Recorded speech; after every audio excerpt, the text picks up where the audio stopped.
Vous allez voir dans ce film des regards intenses, des sourires et entendre des rires. Vous allez entendre et voir des gens du centre du Québec et de la Mauricie, des femmes et des hommes qui sont impliqués dans une action très ancienne, une action à la source même du vivre ensemble de la société. Ce documentaire est fortement inspiré du travail de deux chercheurs, Mme Nathalie Boudreau et M. Jean Proulx. Ils ont étudié l'impact des 246 organismes communautaires œuvrant dans le domaine de la santé et des services sociaux au centre du Québec et en Mauricie. Ce film vous donne un aperçu de ce que nous pouvons faire de mieux dans ce que nous appelons le mouvement communautaire. La table régionale des organismes communautaires du centre du Québec et de la Mauricie est fière de vous présenter des femmes et des hommes qui ont accepté de parler devant une caméra indiscrète de leur motivation ou de leurs besoins. D'autres ont accepté qu'on les voit en train de donner, de demander ou encore de recevoir. Par ce documentaire, nous aspirons à mieux faire connaître l'action des organismes communautaires et aussi à initier un intérêt pour soutenir ou encore pour s'impliquer dans cette action.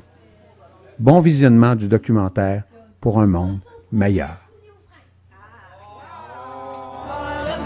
Juste pour voir le monde.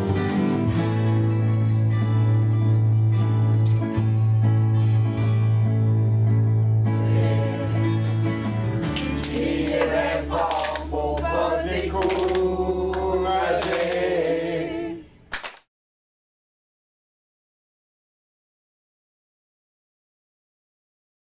Toutes les données chiffrées viennent en bonne partie des formulaires que les organismes communautaires remplissent quand ils font leur demande de financement à l'Agence de santé et des services sociaux.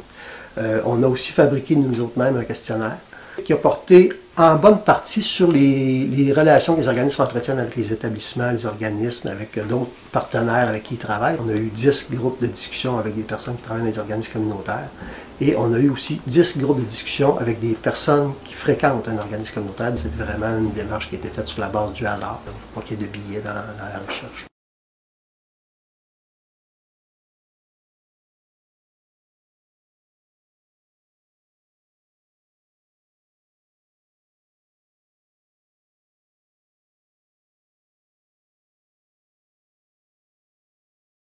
Qu'est-ce que vous faites ici dans un centre d'achat? On ramasse de l'argent.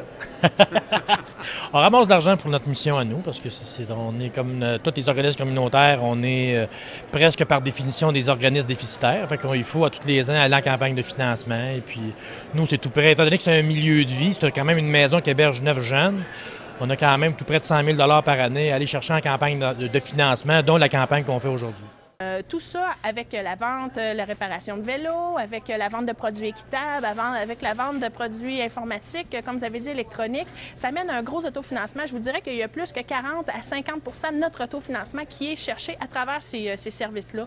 Et si les services n'existaient pas, c'est-à-dire la vente de produits, il y aurait un gros manquement au niveau financier, je vous dirais. Alors, on a dû développer un créneau d'activité pour financer un petit peu l'utilisation, le coût du loyer qu'on a ici.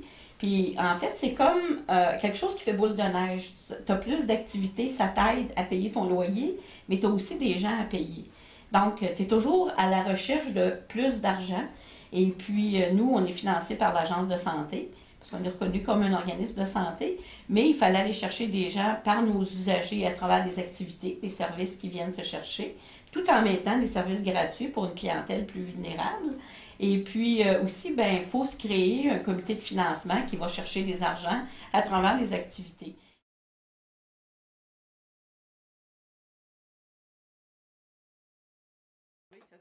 Une donnée intéressante qu'on a aussi, qui m'a étonné, c'est que ces 15 000 personnes bénévoles-là, le travail qu'ils font représente 31 % de toutes les heures qui sont travaillées dans un organisme communautaire. C'est beaucoup, c'est le tiers, pratiquement le tiers des heures travaillées dans un organisme communautaire sont faites par des personnes non salariées. Et ça, pour moi, c'est une donnée importante, justement pour garder cette distance-là par rapport au réseau public de la santé. Une autre chose qui distingue les organismes communautaires, c'est des lieux d'implication pour beaucoup de personnes. Et c'est là qu'on rentre dans une autre logique. On n'est plus dans une logique, la logique du réseau public, on est dans une logique où il y a un don, il y a un aspect de don, un aspect d'engagement dans les organismes communautaires. On retrouve nulle part ailleurs dans la société. Les 900 000 heures de bénévolat en action communautaire en Mauricie, au centre du Québec, ça représente en dollars près de 15 millions de dollars en Mauricie, au centre du Québec. Ce qui fait que, une chose qui est intéressante aussi, c'est qu'on dit tout le temps, les organismes communautaires, ouais, mais ils demandent toujours du financement public et du financement public. Alors, première chose, si on n'inclut pas la valeur économique du bénévolat, des ressources financières qui proviennent du milieu, dans les organismes communautaires, ça représente déjà 27 % de leur financement. Et si on ajoute la valeur économique du bénévolat, on vient à peu près rejoindre le financement octroyé par l'Agence de santé et des services sociaux. On est autour de 28 millions de dollars. On parle des données de 2006-2007.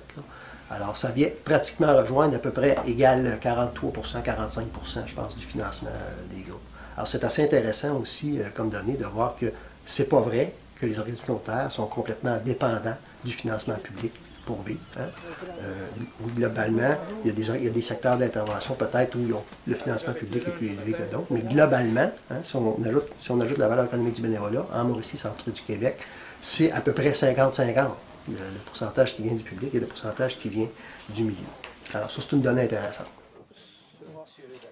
Vous allez comme une garde à dîner? Bon, mais c'est correct. Ça va bien aller plus qu'on demande, plus qu'il y a d'agrément. Qui ont besoin de bénévoles. J'ai dit, je vais aller voir, puis je vais essayer. Puis j'ai aimé ça tout de suite la première fois. J'aime bien cuisiner. On a toujours une bonne compagne. Nous sommes toujours deux à la cuisine. On est toujours ensemble. On est toujours ensemble. De ma vie. Si quelqu'un m'aurait dit dans ma jeunesse, tu vas faire du bénévolat là, j'aurais dit, ben là, j'ai pas le temps de ça. Mais non, réellement, je regrette de ne pas en avoir fait plus jeune, plus tôt. Parce que franchement, là, c'est formidable. Ça va très bien, là. Faire ça, c'est... moi, je dirais, là, si vous avez... Quand même, ça serait rien qu'une demi-heure par semaine de temps à donner, là, le donner pour rendre service. Si vous sauriez comment on est bien, puis comment on est heureux de le faire, puis que c'est enrichissant aussi. Quelqu'un du Fonds communautaire m'a contacté pour dire on aurait besoin de quelqu'un sur le conseil d'administration. Puis j'ai dit tiens, je vais faire ma part moi aussi, je vais carrément m'impliquer, je vais y aller. Même si je n'avais pas le temps, je trouve ça intéressant parce que ma mère, premièrement, elle m'a toujours parlé de sa situation des gens, puis tous les midis, on en parlait. Mon père aussi. Fait que j'ai embarqué là-dedans. Et puis, je suis devenu vice-président, j'ai été 1 an comme ça. Mais je trouvais ça fantastique de voir toute l'aide qu'on pouvait apporter à tout ce monde-là autour. Et puis, on m'a demandé si je voulais joindre le conseil d'administration, parce qu'à l'époque, j'étais également impliqué à la Chambre de commerce, pour faire un lien un peu entre le milieu des affaires et le milieu communautaire. Il y a souvent des approches complémentaires qui peuvent être utilisées. Il y a une de mes sœurs qui a fait beaucoup de bénévolat. Et puis, nécessairement, une sœur qui est proche de nous autres, elle me racontait ça, le bien qu'elle faisait. Puis j'ai dit un jour, j'espère que je serai capable d'aider. C'est le contraire, c'est d'autres qui m'aident. Oui, on prend les offres de bénévolat et on implique les clients. Donc, quand même, je dirais, on a une bonne proportion de nos bénévoles qui sont issus de notre service. Donc, il y a un sentiment d'appartenance, puis qu'ils ont l'impression vraiment de remettre un peu à l'organisme. Et puis, on prend la peine avec eux de s'asseoir, de discuter avec eux, de connaître leur intérêt, de voir où ils ont le goût de s'enligner. Et puis, à partir de ce moment-là, bien, on les implique dans des tâches qu'ils apprécient beaucoup. Ah oui, écoute, le moindre moment de libre, je pense qu'il faut absolument... Moi, j'aimerais que tout le monde touche un peu à ce milieu-là, un jour ou l'autre. Qui donne 1 heure, une demi-heure, un petit peu, qui commence à s'impliquer. Il va apprendre que les gens sont merveilleux. Puis il y a toujours lui-même à apprendre des autres. Je pense qu'il faut absolument s'impliquer. J'ai toujours pensé.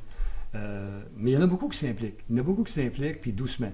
Mais j'aimerais ça que les jeunes, 40, 50 ans, c'est vrai qu'avec la famille, c'est plus compliqué, mais j'aimerais donc que tout le monde essaye une fois au moins de s'impliquer dans un petit comité, une petite chose qui peut aider les autres. Mais qu'ils le fassent pour les autres.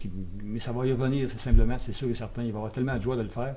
Puis je sais pas, en tout cas, je souhaite que tout le monde essaye ça une fois dans sa vie au moins. Pourquoi les gens vont dans un centre d'action bénévole? C'est que ça leur apporte quelque chose. Hein? Pour des personnes, je ne pense pas qu'il y a personne dans un centre d'action bénévole qui m'a dit que ça m'a sauvé la vie. Mais si je suis chez nous, par exemple, à rien faire, il y a des chances que je m'ennuie, il y a des chances que je déprime si je n'ai pas de réseau social. Le centre d'action bénévole, par leur implication bénévole, peut permettre à des personnes, va permettre à des personnes d'être actifs socialement, d'avoir un réseau, de faire partie d'une famille aussi. Un centre d'action bénévole, pour bien des personnes, c'est aussi une famille. Moi, je me sens utile, puis je me sens accepté, puis je sens que j'ai un rôle à faire auprès des actions que j'ai. Et aussi, il faut dire que moi, personnellement, c'est rentable pour moi. Parce que j'aime ce que je fais, et puis c'est pas lourd pour moi, c'est pas une corvée. Puis c'est dans mes cordes, en fait, que je travaille. Je veux dire, dans mes possibilités, dans mes forces, autrement dit.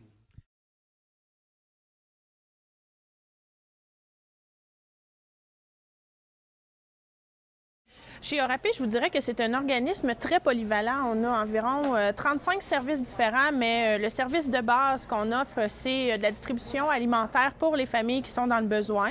Et puis, comme vous voyez derrière moi, en fait, on est ce matin justement dans cette distribution-là.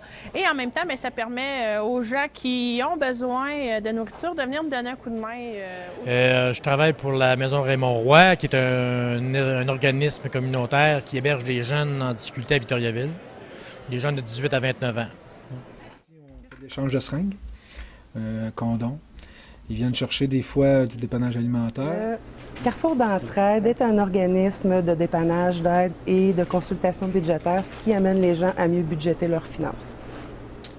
On a les services de maintien à domicile, mais on a aussi d'autres activités, d'autres domaines qui peuvent, exemple comme le courrier des jeunes, bien, ça rejoint des jeunes du primaire et c'est des bénévoles qui peuvent répondre à des lettres que des jeunes écrivent.